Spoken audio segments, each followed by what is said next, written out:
Voilà, alors nous avons commencé ce temps d'entraînement, comme dit la tradition de l'Église, temps d'entraînement du combat spirituel qui s'appelle le carême.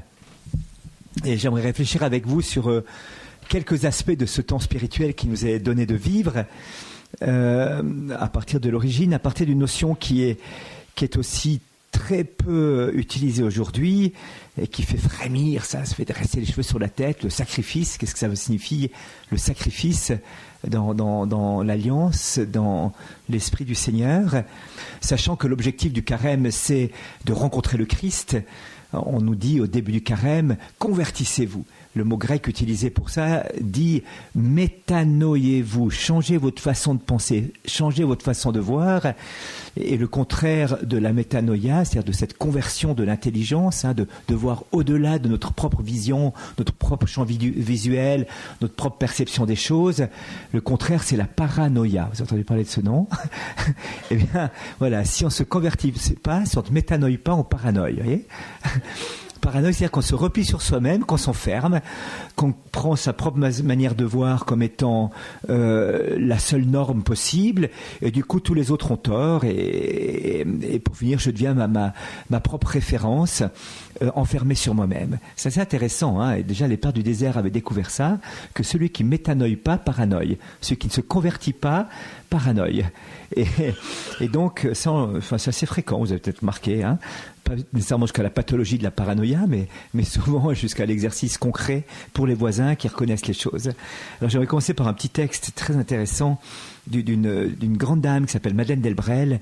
Son procès de béatification a été ouvert, et c'est une femme qui était communiste athée, qui s'est convertie au christianisme et qui a été vraiment un témoin bouleversant à l'époque du concile, donc après la guerre, notamment dans la justice sociale et tout. Et puis alors, un petit texte qui nous met en situation par rapport à nous-mêmes.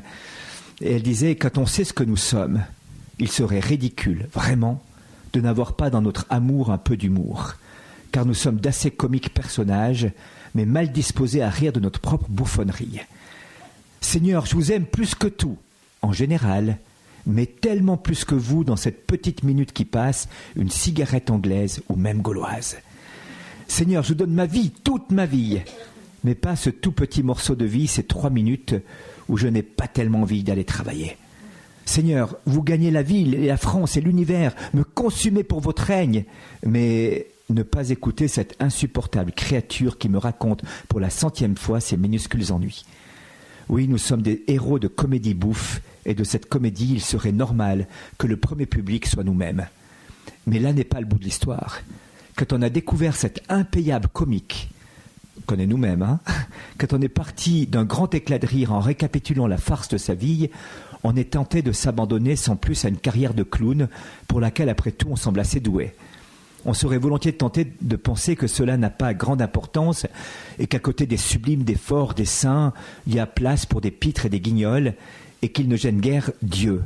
Ce n'est certes pas très exaltant, mais ce n'est pas non plus très fatigant et c'est encore un avantage. C'est alors qu'il nous faut souvenir que Dieu ne nous a pas créés pour de l'humain, mais pour cet amour éternel et terrible dont il aime tout ce qu'il crée depuis toujours. C'est alors qu'il nous faut l'accepter, cet amour, non plus pour en être le partenaire splendide et magnanime, mais le bénéficiaire imbécile, sans charme, sans fidélité fondamentale. Et dans cette aventure de la miséricorde, il nous est demandé de donner jusqu'à la corde. Ce que nous pouvons, il nous est demandé de rire quand ce don est raté, sordide, impur. Mais il nous est demandé aussi de nous émerveiller, avec des larmes de reconnaissance et de joie, devant cet inépuisable trésor qui, du cœur de Dieu, coule en nous. À ce carrefour du rire et de la joie s'installe notre paix inconfusible. Voilà. Je crois que c'est très beau, hein. Voilà, voilà, au début de ce carême, on constate qu'on est bien incapable d'accomplir ce que Dieu nous demande de vivre, on est bien incapable de vivre cette exigence, on serait tenté de baisser les bras, et puis elle nous dit non. La ligne de crête, c'est quand même la sainteté. La ligne de crête, c'est d'aller au bout de ce qui est plus que l'homme, ce qui en l'homme passe l'homme, de cet appel à cette vie surnaturelle, à cette exigence radicale de la vie chrétienne, et en même temps, devant les ratés qui devraient nous faire rire, parce que des fois, ils ne nous font pas rire, nos ratés. Je vous ai remarqué, on s'inquiète de nos ratés, on ne s'inquiète pas de on ne s'émerveille pas des réussites, on trouve ça assez normal, alors que c'est le fruit de la grâce de Dieu, et nos ratés sont le fruit de notre propre compétence. Et donc, ce serait bien d'en rire un petit peu en disant, voilà, je ne suis que ça, un clown et un bouffon qui essaye de faire ce qu'il n'arrive pas à faire. Mais Dieu arrive à réaliser les choses. Et donc, à la jointure de cette expérience, il y a la miséricorde de Dieu qui s'engouffre dans cette brèche, dans cette folie, si on veut bien la laisser rentrer. Voilà. Alors, c'est un petit peu cet esprit du carême que j'aimerais vous donner maintenant. D'abord, un petit mot sur le carême pour nous rappeler qu'au début de l'Église, finalement, nos premiers chrétiens ont été fascinés par la mort et la résurrection du Christ. Tout le mystère chrétien se concentrait autour de ce mystère de Pâques, auquel ils participaient tous les dimanches par la participation à l'Eucharistie, et qu'en fait, on jeûnait et on rentrait dans la contrition le vendredi saint. Et à côté de ça, on mourait martyr. Donc c'était quand même assez sportif quand même. On était prêt à donner sa vie jusqu'au bout. On savait que accepter le baptême, ça voulait dire accepter d'entrer dans le cirque pour se faire manger par les lions ou se faire persécuter. Et donc l'enjeu était assez concret, assez réaliste. Puis en même temps, ils se sont rendus compte que pour pénétrer un petit peu plus ce mystère, c'était important de creuser en nous le désir, de creuser en nous une faim de Dieu, de creuser en nous une expérience en quelque sorte du propre vide du monde pour que Dieu puisse nous remplir de sa plénitude, en quelque sorte pour entrer plus profondément et plus intimement dans le mystère de Pâques. Et c'est alors qu'à partir du IVe siècle, on a commencé à célébrer les 40 jours, je vous dirai un mot sur ces chiffres symboliques, les 40 jours de jeûne et de prière intense et d'aumône qui précédaient la fête de Pâques. Et puis après on s'en est rendu compte, on s'est dit mais écoutez, c'est pas possible, les dimanches c'est quand même le jour de la résurrection, on peut pas abandonner dans cette préparation de la Pâques la résurrection du Christ, et donc on a exclu les dimanches de la fête du carême, c'est-à-dire de cette carême veut dire 40, de cette préparation et de ce combat spirituel en quelque sorte et du coup on a repoussé au mercredi des cendres le début du carême, de sorte que les 4 dimanches qui sont exclus en quelque sorte du carême se retrouvent dans les 4 jours de la semaine qui précèdent les 40 jours. 40 jours parce que d'abord il y a eu les 40 jours du déluge, les eaux qui sont tombées sur la terre durant 40 jours et 40 nuits. C'était 40 ans, c'était le séjour du peuple juif dans le désert avant de rejoindre la terre promise. 40 jours, c'était la durée du séjour de Moïse sur le mont Sinaï, là où Dieu a fait le don de la loi. 40 jours, c'était le temps durant lequel Élie a traversé le désert pour aller rejoindre le mont de la rencontre avec Dieu. 40 jours, c'était le temps aussi que Jésus a passé dans le désert, à lutter contre le démon. Bref, le symbole 40 a une signification très très forte dans la Bible, signifie aussi la part humaine, si vous voulez, des choses. 4 plus 3, ça fait 7, c'est le chiffre parfait de l'alliance. Et 3, c'est le symbole de la divinité. Donc 40, c'est toute la participation humaine à l'entrée dans l'alliance en vue de célébrer l'alliance. Et donc on se rend compte que toutes ces préparations, tous ces temps sont là en vue de quelque chose, en vue d'une union, en vue d'une communion, en vue d'une rencontre avec Dieu. Ça, c'est le but, c'est l'objectif. C'est pas une fin en soi, l'ascèse du carême, c'est pas un but à lui tout seul. Si vous voulez, c'est une préparation en vue d'une rencontre avec Dieu. Avec le carême, il y a toujours une idée d'un désert, quelque chose où les choses extérieures sont pas très séduisantes, voyez-vous. Dans le désert, les pères de l'Église disaient il y a que les saints et les bêtes sauvages qui arrivent à vivre. Et les uns et les autres sont parfois pas très différents. C'est des gens un peu rudes comme ça, qui arrivent à résister, parce qu'il n'y a pas tellement de choses qui séduisent notre sensibilité. Il y a des paysages extraordinaires, parfois des choses bouleversantes, mais quand vous traînez là pendant des mois ou des années, la séduction du départ cède vite la place à la difficulté devant le fait qu'il n'y a pas de nourriture, pas de verdure, pas d'eau, et que finalement toute chose devient un peu pénible et difficile. Mais ça nous centre sur l'essentiel, voyez-vous. Dieu dépouille extérieurement les choses en vue d'une rencontre bien plus profonde et bien plus riche qui est sa présence. Donc le désert est aussi le lieu où il y a un combat contre les bêtes sauvages. Et il y a l'Antoine du désert qui raconte cette histoire dans sa vie, un des premiers pères du désert. Antoine qui un jour va arriver un gros lion devant lui, et alors il dit il y a aucune possibilité de l'échapper, de toute façon, ce pauvre lion. Donc il y a deux possibilités. Alors il a dit, écoute, si Dieu t'a permis de me manger, vas-y tout de suite, qu'on traîne pas, parce que j'ai pas envie de patienter trop longtemps. Si Dieu t'a pas permis, tu te casses, parce que de toute façon, tu ne pourras pas me manger. Et le lion est reparti, et Antoine a survécu comme ça. Voilà. Alors les pères du désert prennent cette image. Voilà, c'est le lieu aussi où l'homme est abandonné à la providence divine. Il est dans sa vulnérabilité la plus grande, et il n'attend que de Dieu sa protection. Hein, donc un lieu de combat aussi contre les bêtes sauvages, mais dont Dieu est mon protecteur et mon défenseur. Et puis un lieu où, privé des choses extérieures, de la sensibilité, je creuse et je découvre les choses essentielles qui me manquent parfois et qui, parfois au milieu de la surabondance des choses extérieures, m'empêchent d'en ressentir la faim, d'en ressentir la soif, d'en ressentir même le désir, ces choses les plus profondes du cœur, ce qui comble mon âme. Finalement, quand je suis rassasié d'un tas d'autres choses, je ne sens plus la faim de ces choses essentielles. Hein, on dit souvent, c'est quand on perd la santé qu'on se rend compte de l'importance de la santé. Et c'est vrai que tout d'un coup on se dit, mais est-ce qu'on est bien quand on est bien ? Est-ce qu'on est mal quand on est mal ? Eh bien, j'allais dire, c'est un peu la même chose. D'un coup, il y a des faims en nous qui doivent naître et qui ne peuvent surgir que dans la privation des choses extérieures, où on se dit, mais est-ce qu'il n'y a pas une faim plus grande en moi, une soif plus grande en moi qui devrait combler mon cœur ? Alors, dans cette démarche du désert, il y a toujours plusieurs éléments. Vous savez que l'Église, et le Christ en parle d'ailleurs dans le sermon sur la montagne, on lit ça au début du carême aussi. Il y a 3 moyens que l'Église nous donne pour entrer dans ce combat spirituel: la prière, le jeûne et l'aumône. Il faut les comprendre correctement, voyez-vous. Si la finalité de tout ce combat du désert consiste à mettre Dieu à la première place ou à recentrer notre vie sur l'essentiel, à comment utiliser la prière, le jeûne et l'aumône ? Eh bien, si vous voulez, la prière, c'est le primat de Dieu dans ma vie. Je signifie par la prière, par une intensité de désir de Dieu, que c'est lui qui compte et que c'est pas moi, que c'est lui qui va être premier et c'est pas moi, que c'est lui qui va passer à la première place et que c'est pas moi. Ça, c'est le premier élément. La prière sert à situer ma vie dans le primat de Dieu. Le deuxième élément, l'aumône, c'est considérer l'autre plus important que moi, voyez-vous. C'est mettre le primat de l'autre par rapport à mon ego, à mon égoïsme et à mon moi. Voilà, c'est pas seulement donner dans la petite pochette de carême ou mettre une pièce de plus dans la crousille du dimanche. Ça peut aussi passer par là, mais c'est pas ça le sens profond de l'aumône. L'aumône, c'est faire que l'autre soit plus important que moi. Ça peut être l'aumône d'un sourire, ça peut être l'aumône d'une délicatesse, des paroles agréables, l'aumône du temps que je vais donner à une personne. Voyez-vous, c'est une désappropriation de moi, une sortie de moi pour me laisser interpeller par l'autre.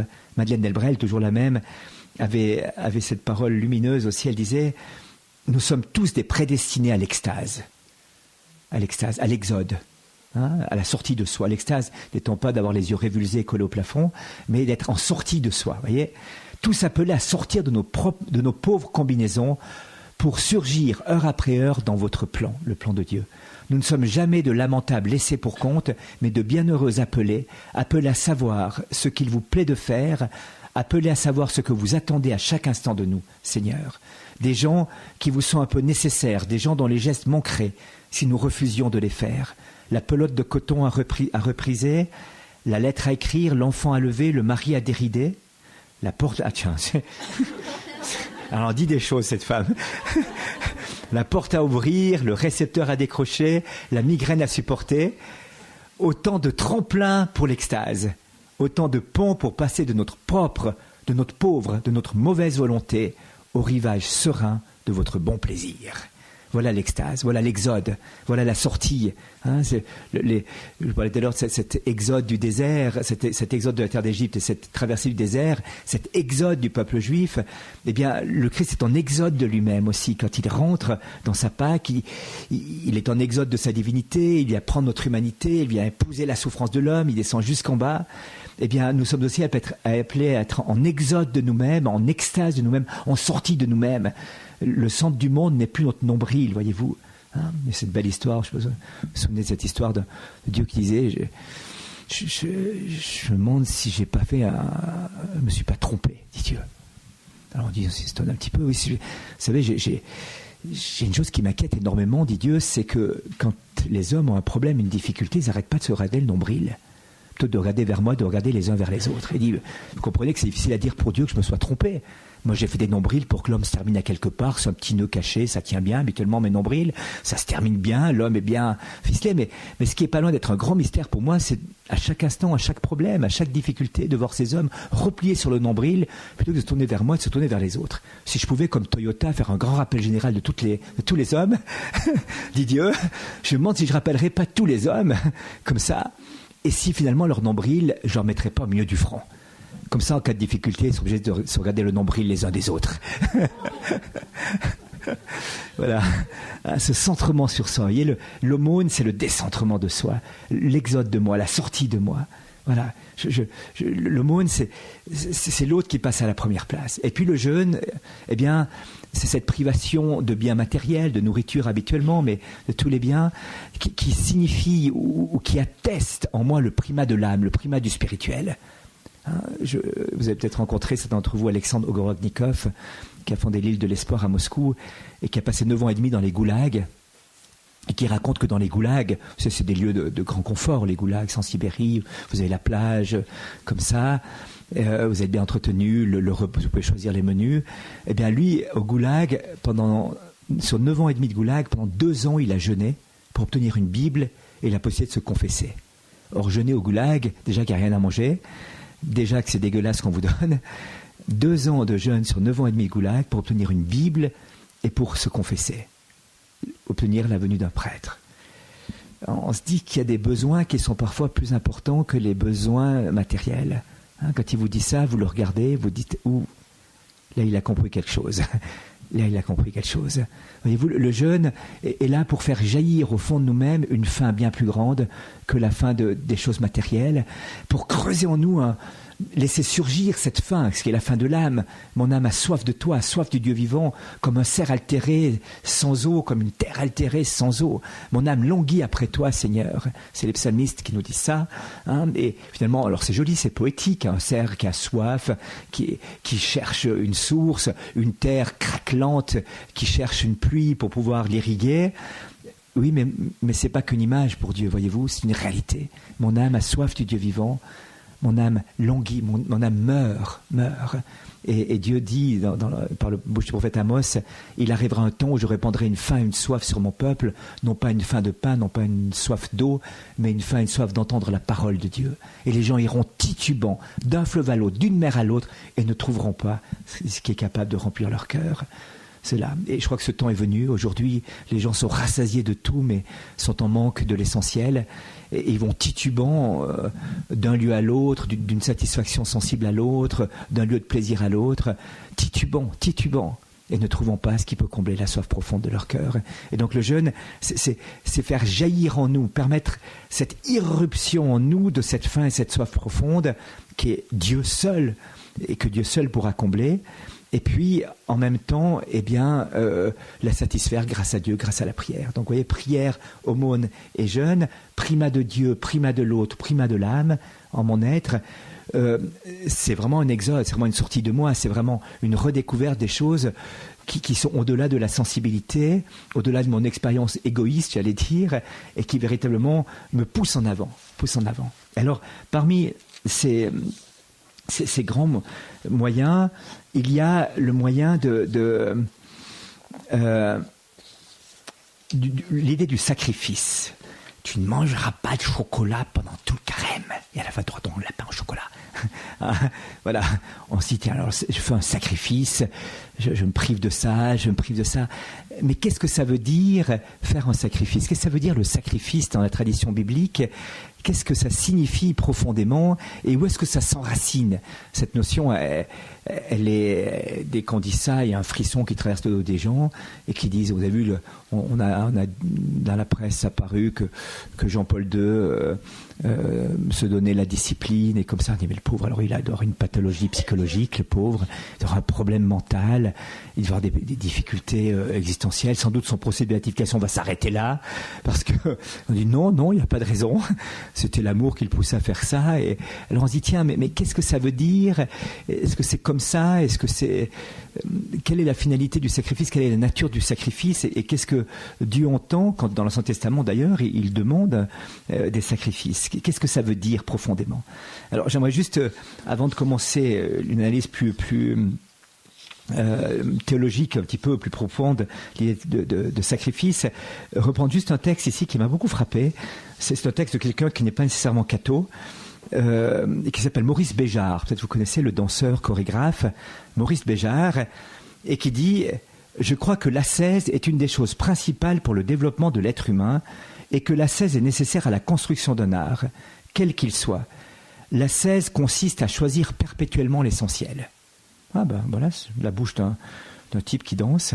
C'est en ne gardant que l'essentiel et le nécessaire que l'on trouve tout d'un coup les forces de la vitalité et de la vérité. L'épanouissement doit être une ascèse, un dépouillement qui n'est pas une contrainte négative comme la mortification. Les ascètes peuvent vivre d'une façon encore plus frugale qu'un homme qui se mortifie, mais les ascètes le prennent comme une espèce de décontraction totale, alors que la mortification implique toujours l'obligation. L'ascèse, c'est parfois se contenter d'un verre d'eau, d'un morceau de pain, mais c'est le savourer avec délice, parce qu'au fond, vous avez l'essence de la vie qui est l'eau et le pain, et vous n'avez pas besoin d'autre chose. Même si l'eau et le pain sont une mortification, vous êtes condamné, mais si l'eau et le pain sont une mortification, vous êtes condamné au pain sec et à l'eau. Alors c'est une punition. Au fond, l'ascèse, c'est la joie, c'est une chose qu'on découvre petit à petit. C'est une liberté qui est redécouverte. Alors, il dit, pour parler du métier de danseur, un danseur est un être qui a commencé entre 10 et 14 ans à faire une série d'exercices chaque matin, et il les fait toute sa vie, sans aucun jour d'interruption, tous les matins. Il s'impose une sorte de discipline au départ, qui lui permet de retrouver la plus grande liberté. Finalement, quand on me demande ce que c'est la danse, je réponds, à l'échelon des gens qui ne savent pas, c'est se mettre debout et faire n'importe quoi. À l'échelon de très bons danseurs, je leur dis, c'est avoir une discipline de 10 ans ou de 15 ans et faire des choses très codifiées. À l'échelon du véritable danseur, je lui dis, c'est se mettre debout et faire n'importe quoi, mais après avoir passé 20 ans d'ascèse. C'est retrouver l'innocence et la liberté, mais avec un travail préliminaire. Alors il dit, le danseur idéal, ce serait un être libéré, loin de notre civilisation. Je crois qu'actuellement, le drame de notre époque consiste à faire croire aux gens qu'en multipliant leurs besoins, on augmente leur joie. En réalité, on augmente leur souffrance, on augmente leurs attaches. La seule issue pour le monde actuel, ce n'est pas la privation, je n'aime pas ce mot-là, mais c'est la joie dans le dépouillement. Bon, c'est pas mal pour un danseur. Hein. Je trouve qu'il y a une intelligence, en tout cas, assez extraordinaire de l'essentiel, vous voyez, hein, une ouverture. J'ai entendu que Maurice Béjart était croyant, je ne sais pas quelle est sa position par rapport à la foi, mais ce qu'il dit là est profondément vrai. Et ce que j'aimerais vous dire maintenant, voyez-vous, à propos du sacrifice, en fondant un petit peu sur saint Thomas d'Aquin, c'est pas tant à partir d'une vision surnaturelle, c'est-à-dire théologale, c'est-à-dire inspirée de la révélation, mais à partir de ce que saint Thomas d'Aquin appelle la vertu de justice. Vous savez qu'il y a 4 vertus, 4 moteurs un petit peu de notre vie qui dirigent toute notre existence, qui ordonnent notre vie. La prudence qui ordonne l'intelligence vers la finalité, la justice qui ordonne la volonté vers le bien, et Benoît XVI a fondé son message du carême là-dessus. Je vous citerai un petit texte après parce qu'il est lumineux. Et puis, il y a la tempérance qui règle tout le rapport à la nourriture, ou à la sexualité, au bien matériel. Et puis, il y a la force qui permet de durer dans les épreuves, qui règle tout ce qu'on appelle l'irascible en nous, la colère, hein, durer quand c'est difficile, persévérer quand c'est lourd, quand j'ai plus envie, j'en ai marre, je veux plus, ça suffit, je continue, voilà. Pas l'entêtement, hein, c'est une caricature de la vertu de force. Voilà. Et puis la vertu de justice comprend un élément fondamental. La justice consiste à rendre à chacun ce qui lui est dû. Et dans le premier élément de la justice, nous dit saint Thomas d'Aquin, il y a la vertu de religion. La vertu de religion, c'est rendre à Dieu ce qui lui est dû. Rendre à chacun ce qui est dû. Le premier à qui il faut rendre quelque chose, c'est à Dieu. Et là, comprenez bien, on ne se situe pas du point de vue de la révélation, on se situe du point de vue de la raison. Et du point de vue donc de la loi naturelle, du point de vue de l'homme raisonnable. Donc c'est pas un catho pratiquant qui va dire il faut rendre à Dieu ce qui est dû. C'est les philosophes antiques grecs, bien avant Jésus-Christ, qui disaient déjà que le premier devoir de l'homme, la première justice de l'homme, consistait à rendre à Dieu ce qui lui était dû. eh bien, saint Thomas d'Aquin inscrit toute sa réflexion sur le sacrifice à partir de là, à partir de la notion de la vertu de religion qui appartient à la vertu de justice. Et il dit justement, la vertu de religion est la chose la plus extraordinaire, puisqu'elle consiste à rendre à Dieu l'honneur et toute l'excellence qui lui est due. Et donc, il va y avoir une attitude de l'homme à l'égard de Dieu. Et il va distinguer à ce moment-là deux attitudes de l'homme, l'attitude intérieure et l'attitude extérieure. Donc on va voir un petit peu où ça se situe le sacrifice. L'attitude intérieure consiste à rendre à Dieu toute la dévotion qui vient de notre âme. Alors, comme notre âme a deux facultés, la volonté et l'intelligence, il y aura une attitude de volonté, une attitude d'intelligence qu'il va falloir exercer pour se tourner vers Dieu. Pour la volonté, il appelle ça la dévotion. La dévotion n'est pas la pratique de certains exercices de piété, comme on dit fois, j'ai une dévotion à Saint Rita. C'était le philosophe Jean Guiton qui disait, c'est très beau, il a écrit des lettres à la fin de sa vie à différentes personnes, dont une à Saint-Pierre, donc vous voyez, et une à sa femme qui est déjà décédée, notamment. Et puis, c'est lumineux, il dit ce qu'il a sur le cœur, c'est une forme littéraire qu'il a prise. Puis, alors, il disait à sa femme, vous étiez une dévote de Sainte Rita, ce que je comprends très bien, puisque tout mariage étant une cause désespérée, vous avez bien fait de l'invoquer pour notre mariage. Alors, il a expliqué, vous aviez prévu mon élection à l'Académie française, vous m'avez dit que ce serait le jour de la fête de Sainte Rita. Je lui ai dit, c'est impossible, il n'y a jamais de séance de l'Académie française le jour de la fête de Sainte Rita. C'est le jour de Sainte Rita que j'ai été élu à l'Académie française. Donc, il y a tout un texte comme ça au sujet de Sainte Rita. Donc, c'est très bien cette dévotion à Sainte Rita, elle est fantastique. Mais quand saint Thomas d'Aquin parle de dévotion, il n'entend pas cela. Il entend cette volonté déterminée d'accomplir avec promptitude ce qui concerne le service de Dieu. Donc c'est une attitude de la volonté, c'est une décision de ma personne de servir Dieu promptement et par-dessus tout. De mettre Dieu à la première place dans ma vie. C'est ça la dévotion.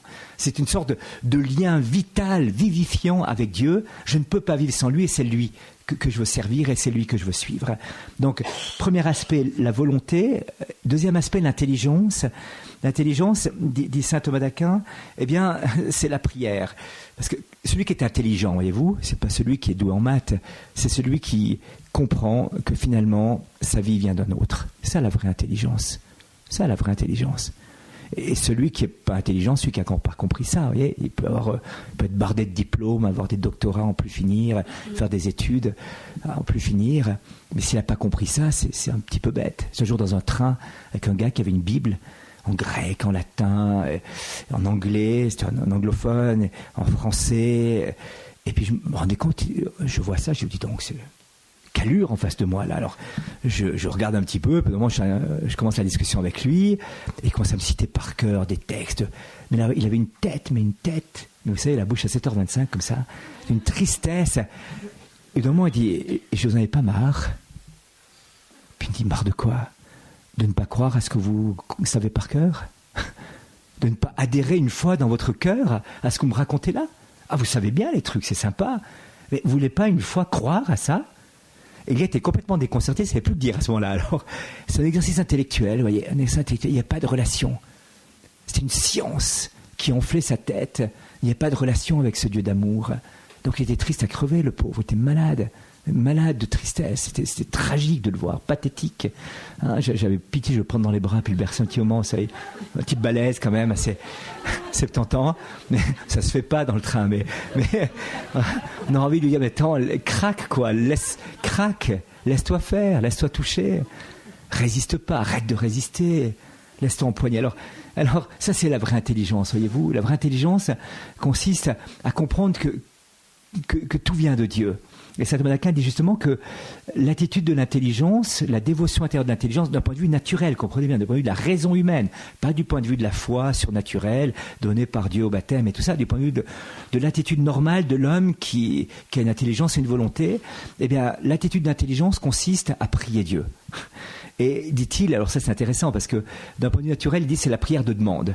Comme je vois et je constate que je suis un être en manque, en creux, en besoin, eh bien je demande à Dieu qui vienne me combler. D'un point de vue surnaturel, ce sera l'action de grâce qui sera le sommet de la prière, le merci. Enfin, je comprends que Dieu me comble tellement de tout, que même mes manques sont encore un merci que je vais lui dire. Hein, quand vous, en tout besoin, il y a recours à la prière pénétrée d'action de grâce, dit saint Paul. Et Dieu vous comblera. Hein, l'action de grâce, le merci, l'Eucharistie, l'Eucharistie, ça veut dire ça, dire merci. Hein, donc, on voit bien le renversement qui s'est produit avec la foi. La foi, je suis tellement, mais tellement certain, et tellement ça, c'est impossible de m'arracher une seconde de l'esprit que Dieu prend soin de moi dans les moindres détails, que tout ce qu'il va me donner est bon, que je ne peux pas ne pas lui dire merci à tout instant, voyez-vous, c'est ça. Hein, et donc, alors que d'un point de vue de la raison naturelle, d'un point de vue de l'intelligence naturelle, je suis en manque et Dieu donne-moi. Ce qui est très bien, hein, on le voit bien, ça appartient à la nature humaine, mais du point de vue de la foi, mais non, mais écoute Seigneur, mais attends, je sais pas, le petit bébé, bon, il pleure de temps en temps, mais sa maman, elle lui donne à manger, c'est sûr. Hein, il signifie par le coup de klaxon qu'il faut, c'est le moment, mais ça veut pas dire au secours, ne m'abandonne pas. Hein. Dieu va donner comme ça, et parfois à sa manière. Hein, c'est la petite fille qui un jour avait demandé une Barbie pour Noël, vous savez, alors elle avait dit à ses copines, j'ai demandé à Jésus une Barbie pour Noël, et puis ses copines ont dit d'abord Jésus n'existe pas, ensuite tu vas voir qu'il ne va pas te répondre. Si, Dieu répond toujours à mes prières, je vous jure, et j'ai demandé une Barbie à Noël, alors à Noël elle arrive, sous le sapin, pas de Barbie. Au retour des vacances, ses copines disent alors ta Barbie tu l'as reçue? Puis il dit non, j'ai pas reçu de Barbie. Il dit alors t'as vu Jésus, t'as pas répondu? Elle dit oui, il m'a répondu, il m'a dit non, t'auras pas de Barbie. Ah non, il m'a répondu, clairement alors, clairement. Il m'a dit non, il n'y aura pas de Barbie. C'est une réponse aussi, hein. C'est une réponse. Et Dieu est bon, hein. Il sait ce dont nous avons besoin. Et voilà. Donc un culte intérieur, voyez-vous, la volonté dévotion, c'est-à-dire une prompte volonté d'accomplir le service de Dieu, de me tourner vers lui, et d'un point de vue d'intelligence, l'adhésion. Et donc la contemplation, la méditation, d'un point de vue naturel, eh bien, sont au service de la dévotion. Au service, je m'extasie. Si je contemple les beautés de la création, je m'extasie devant la création, mais je m'extasie devant le Créateur qui a fait de si grandes beautés. Voyez-vous, hein, si je contemple un geste d'amour, si je contemple un visage, je me dis, voilà, je m'extasie devant la beauté d'un Dieu qui a servi, qui a fait une telle chose. On avait à Calcutta, on rentre de Calcutta avec quelques frères et sœurs, là il y avait un homme qui a un visage assez particulier, couvert d'immenses pustules, comme ça, vraiment des boules qui jaillissaient de partout, comme ça. Et c'était pas beau extérieurement, si vous voulez, c'était même assez répugnant extérieurement. Il y avait une beauté dans le regard de cet homme. Et quand vous arrêtez avec lui, beaucoup de gens passaient devant un petit peu inquiets, comme ça, peur d'attraper la maladie, mais qu'est-ce qu'il est comme maladie si moi je chope la même? Et puis vous arrêtez avec lui, vous lui preniez les mains, elle aussi couverte de pustules, et puis vous le regardiez. Et il y avait un sourire qui jaillissait, et un regard qui jaillissait de cet homme. Il y avait une beauté qui était là. Vous voyez le visage du Christ souffrant dans le visage de cet homme. Ça, c'est la beauté du visage du Christ, voyez-vous. Et cette contemplation est là pour nous amener au Christ et à Dieu, d'un point de vue de la raison naturelle. Hein. Voilà. Donc la contemplation, la méditation sur les bienfaits de Dieu, sur la grandeur de Dieu, sont au service de la dévotion. Et quand on voit Saint François de Sales, par exemple, qui dit introduction à la vie dévote, comme ça, c'est pas introduction à la vie des pratiques religieuses qui feraient la dévotion au rosaire quotidien ou des choses comme ça. Introduction à cette attitude de la volonté qui consiste à vouloir promptement et radicalement servir Dieu en toutes circonstances. C'est ça. Je vais t'expliquer comment tu vas faire, ma chère Philotée, pour pouvoir servir Dieu. Philotée, ça veut dire qui aime Dieu. Toi qui aimes Dieu, eh bien, je vais t'expliquer comment il va falloir faire pour pouvoir servir Dieu en toutes circonstances et l'aimer en toutes circonstances. On est dans le culte extérieur. Maintenant, il y a le culte intérieur. Il y a aussi le culte extérieur. L'homme n'est pas qu'un seul esprit. Hein, dans sa lettre, je crois que c'est sur Spes Salvi, Benoît XVI raconte l'histoire de Descartes qui rencontre un stoïcien et pas un stoïcien, un épicurien, je crois. Puis alors un lui dit salut au corps et lui dit salut au esprit. Hein. L'homme est un composé de chair et d'âme, voyez-vous, et donc le réalisme de l'incarnation, le réalisme de nature charnelle implique que ce culte intérieur de l'intelligence de la volonté ne suffise pas en eux-mêmes. Il va falloir que le culte extérieur aussi s'associe à cela. Hein. On a tous compris ça de manière assez réaliste. Hein. Si vous devez faire la vaisselle et que vous regardez la vaisselle en vous concentrant et en imaginant qu'elle est terminée, ou qu'elle est montée dans le lave-vaisselle, c'est assez difficile. Hein. Il y a des cours comme ça, j'ai vu aux États-Unis, cours pratiques pour hommes. Est-ce que les chaussettes passent du pied de lit jusqu'au sac à linge par lévitation? Explication PowerPoint et tout ça. Est-ce que les glaçons se créent par génération spontanée dans le congélateur? Ou y a-t-il peut-être une autre façon de faire? Voilà. Enfin, oui, on peut imaginer des choses abstraites, mais on comprend bien hein, que c'est Gad Elmaleh. Vous connaissez l'humoriste Gad Elmaleh. Il dit alors maintenant avec les portables, tout le monde y s'embrasse. Et je t'embrasse par-ci, et tu l'embrasses. Ici le bisou. Ici le bisou. Ah, grand-papa qui dit à ses petits-enfants, ici le bisou. Pas seulement par le portable. Ils arrivent, alors tu t'embrasses par-ci, et quand tu dis bonjour, comment ça, bonjour, comment. Ici le bisou. Ah, l'incarnation. Voilà, alors, l'incarnation passe aussi dans cette notion d'ordonnance à Dieu. Et l'esprit humain a donc besoin de manifester ce primat de Dieu. Et c'est là que s'inscrit le sacrifice, voyez-vous. Le sacrifice s'inscrit dans cette logique d'incarner par des gestes très concrets ce primat de Dieu dans ma vie, cette seigneurie de Dieu dans ma vie, cette acceptation que Dieu prenne la première place dans ma vie. Et donc, la raison du sacrifice s'inscrit là. Alors, saint Thomas d'Aquin approfondir un petit peu en disant il y a trois biens de l'homme, si vous voulez. D'abord, les biens de l'âme, et là on l'a vu tout à l'heure, ça va être la prière et la dévotion. Les biens du corps. Ah, on a des biens du corps. Eh bien, la manière de manifester ce primat de Dieu, c'est de dire mon corps t'appartient. Mon corps va s'ordonner à toi. Mon corps va suivre l'élan de mon âme et de mon intelligence. Mon corps va participer à ce mouvement d'ascension vers toi. Et donc, il y a trois manières de signifier par mon corps que Dieu a la première place et que c'est lui qui prédomine et non pas moi. La première, c'est le don total du corps, ça s'appelle le martyre. D'accepter de livrer ma chair, de livrer mon sang, de verser, d'aller jusqu'au bout. Hein, avec mon corps, voilà, le bien suprême de Dieu ne permettra jamais qu'un bien inférieur, la santé ou la préservation de mon corps, l'emporte devant le choix de Dieu. Je choisis Dieu et j'irai jusqu'au bout. Et donc j'accepterai même de mourir martyr, de brûler sur un bûcher comme Jeanne d'Arc pour signifier le primat de Dieu, comme Maurice de se faire couper la tête. Voilà, j'accepte d'aller jusque-là, Seigneur. J'accepte de donner ma vie jusque-là. J'accepte que tout mon corps soit offert pour toi. La deuxième chose, c'est l'abstinence. C'est donc tout ce qui concerne le jeûne et tout ça.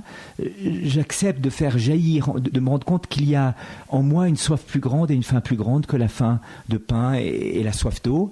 Et donc je la fais jaillir spontanément pour te montrer, Seigneur, que je sais que cette faim qui n'est pas sensible à première vue, qui ne touche pas ma sensibilité, eh bien, j'en tiens compte. Et que, en offrant ce jeûne matériel, cette privation de nourriture ou comme ça, eh bien, je signifie cela. Et puis, le troisième aspect, ce sera la continence ou la chasteté. Ce sera de dire, mais voilà, toutes mes capacités affectives d'aimer, eh bien, elles sont concentrées pour toi, celles qui sont restées dans ma chair même, elles sont tournées vers toi, Seigneur, et elles serviront ta gloire et le salut du monde. Voilà, donc, une sorte de sacrifice, sacrifice veut dire rendre sacré, c'est-à-dire faire que ces choses qui appartiennent à ma nature humaine et qui sont bonnes en soi, soient orientées pour attester concrètement et charnellement, j'allais dire, le primat de Dieu dans ma vie. Et puis, par rapport aux biens extérieurs, eh bien, il y a l'utilisation des biens extérieurs, l'argent, les biens matériels. Saint Thomas d'Aquin rattache à ces biens-là notamment la dîme, le partage des richesses, le partage des biens, pour signifier le primat de Dieu. Donc vous voyez, l'idée même du sacrifice, rendre sacré des choses qui en soi sont d'ordre utile, d'ordre matériel, d'ordre concrète comme ça, les rendre sacrés, c'est par ce geste-là, attester le primat de Dieu, attester la signarie de Dieu, attester que c'est vraiment Dieu que je veux servir. Et donc, c'est pas le sacrifice pour le sacrifice, c'est pas spray de chocolat pour spray de chocolat, parce qu'après je m'en mettrai plein la bouche à la fin du carême. C'est pas mettre une pièce dans la pochette de carême ou je sais pas quoi pour mettre une pièce. C'est vraiment par toute cette attitude concrète, physique, signifier le primat de Dieu dans ma vie, signifier le primat de l'acceptation de la seigneurie de Dieu, de ma dépendance radicale à l'égard de Dieu. C'est ça. Alors, j'en viens à ce que disait Benoît XVI dans son message. Il disait ça, le message tourne autour de la justice, et Benoît XVI a un texte incroyable en disant mais de quel type de justice s'agit-il quand on parle de la justice? Alors il explique la justice d'un point de vue philosophique, rendre à chacun ce qu'il est dû, auquel appartient la vertu de religion, rendre à Dieu l'honneur, la gloire et la louange. On l'a vu par les actes intérieurs de dévotion et de prière, et par les actes extérieurs qui consistent à l'attitude du corps, qui va être le martyre, le jeûne et la chasteté, et puis l'attitude des biens extérieurs, comment je me sers de biens extérieurs pour servir la gloire de Dieu et pour signifier le primat de Dieu dans ma vie. Voilà. Et alors, et puis il y a une dimension plus biblique, j'allais dire, de la justice, que Benoît XVI met en évidence, la tzedaka, qui reçoit un petit peu l'idée de dévotion dont je parlais tout à l'heure. C'est l'acceptation totale de la volonté de Dieu, et en même temps à l'égard de ma personne, mais à l'égard aussi des autres. Donc je vais faire tout le bien aux autres qu'il faut pour que l'autre puisse être vraiment dans cette justice de Dieu, dans cette lumière de Dieu. Et donc c'est de partager mes biens avec les autres. Alors il dit, mais cette justice, finalement, elle est bizarre. Parce qu'à la fin, quand elle est manifestée, tout au terme, quand elle explose, j'allais dire, sur la terre des hommes, elle est complètement à l'envers. Le juste est crucifié et le pécheur est justifié. Attends, ça va pas, ça. Là, t'es en train de tout casser, Seigneur. Il dit, mais cette justice, c'est incroyable. Le juste meurt pour le coupable et le coupable reçoit en retour la bénédiction qui revient au juste. C'est quoi pour un machin, ce truc-là? Ça fait éclater ça fait tout éclater. C'est tout éclaté. Attends, on arrête. Non, stop. Stop, c'est pas. Et oui, c'est ça, voyez-vous. La justice éclate dans la miséricorde. La justice éclate dans la miséricorde. Est-ce que chacun ne reçoit-il pas le contraire de ce qu'il est dû? Le juste, la mort sur la croix, et le pécheur que je suis, la justice, c'est-à-dire la communion avec Dieu, en échange. C'est ça, le miracle qui se produit, justement. C'est que la justice éclate les limites humaines, devient folle en quelque sorte, mais de la folie de l'amour qui l'emporte, et qui s'appelle miséricorde, et qui s'appelle pardon, et qui s'appelle réconciliation. Alors, il dit, en réalité, ici, la justice divine se montre profondément différente de la justice humaine. Ça, pas besoin de photo pour s'en rendre compte. Dieu a payé pour nous, en son Fils, le prix du rachat, un prix vraiment exorbitant. Face à la justice de la croix, et ça, c'est profond ce qu'il dit là, voyez-vous. L'homme peut alors se révolter. Pourquoi? Parce qu'elle manifeste la dépendance de l'homme, sa dépendance vis-à-vis d'un autre pour être pleinement lui-même. Vous voyez, on rejoint ce que j'ai dit tout à l'heure. Finalement, le cœur même de la vertu de religion, c'est de reconnaître que tout vient de Dieu, que ma vie vient de Dieu, que je ne peux rien faire sans lui. Eh bien, quand je suis confronté à cette folie de l'extrême justice, c'est-à-dire où le juste est crucifié et l'injuste est justifié, eh bien, quand je suis confronté à ça, je ne peux pas ne pas être confronté à une question existentielle, fondamentale. Mais alors, qu'est-ce que je peux faire sans lui? D'accepter radicalement la dépendance à l'égard de lui. Et on comprend que l'homme puisse se révolter devant ça. C'est pas l'homme qui veut s'auto-réaliser lui-même, qui veut faire par lui-même à la force du poignet, qui veut sa propre justice, c'est dire moi j'ai mes œuvres qui vont me justifier. Eh bien là, c'est fini, c'est cassé, c'est terminé, tu peux plus. Tu dois accepter radicalement qu'un autre te justifie, qu'un autre t'achève, qu'un autre te complète, qu'un autre te réalise, qu'un autre t'amène à l'accomplissement de ton être dans la plénitude de ce pourquoi tu fais. Voilà. Dépendance vis-à-vis d'un autre pour être pleinement lui-même. Dépendance à l'égard du Christ pour être pleinement lui-même. Se convertir au Christ, croire à l'Évangile, implique d'abandonner vraiment l'illusion d'être autosuffisant. Et vous voyez, ça c'est une claque à la société actuelle. La société actuelle, c'est ça. Je disais même en Inde, une revue jésuite comme ça, et puis Il y avait un Jésus qui disait, finalement, chacun a son trip à faire, chacun a son voyage intérieur à faire, chacun doit se réaliser lui-même. Self-realization of self. Hein, la propre réalisation de son ego. Chacun doit se réaliser lui-même. Mais non, c'est juste le contraire. C'est le contraire. Celui qui me réalise moi-même, celui qui me donne la plénitude de ma personnalité, c'est le Christ. Celui qui me permet de découvrir vraiment qui je suis, c'est le Christ. Celui qui mène l'homme à la plénitude de ce pourquoi il est fait, c'est le Christ. Il n'y aura pas de plénitude d'humanité sans le Christ, voyez-vous. Le Christ révèle Dieu à l'homme et révèle l'homme à lui-même et accomplit l'homme dans la plénitude de ce pourquoi il est fait. Donc, se libérer vraiment, s'abandonner vraiment l'illusion d'être autosuffisant, se découvrir et accepter sa propre indigence ainsi que celle des autres et de Dieu, afin de découvrir la nécessité. Nécessité, c'est ce sans quoi je ne peux pas être. C'est le sens philosophique fort du terme. Hein. Nec esse, ce qui ne peut pas être sans ça. En philosophie, on distingue la contingence, chose qui ne peut pas être, que la voiture soit bleue ou verte ou rouge ou jaune fluo ou jaune ou vert pétant, peu importe. Enfin, vous roulez toujours avec votre bagnole, qui est même, on voit des voitures qui roulent en Inde, il n'y a pas même rien, ça roule. Mais rouler sans roue, c'est plus compliqué, vous voyez. La roue et le moteur est nécessaire à la voiture pour rouler. Mais le capot, pas. L'aile gauche, pas. Le siège, pas. Hein? Donc ça, c'est contingent. C'est bien, c'est bien, c'est mieux. Mais c'est pas nécessaire. Par contre, le moteur, c'est nécessaire. Nécessaire, c'est qu'il ne peut pas ne pas être. Sans quoi, on est dénaturé. Eh bien, l'homme ne peut pas ne pas être sans le pardon de Dieu et l'amitié de Dieu. On comprend alors, dit Benoît XVI, que la foi ne soit pas du tout quelque chose de naturel, de facile et d'évident. Parce que ça oblige de me reconnaître dépendant. Ça oblige d'accepter ma vulnérabilité, ma pauvreté, mon manque, qui ne peut être comblé que par Dieu. Il faut être humble pour accepter que quelqu'un d'autre me libère de mon moi et me donne gratuitement en échange son soi.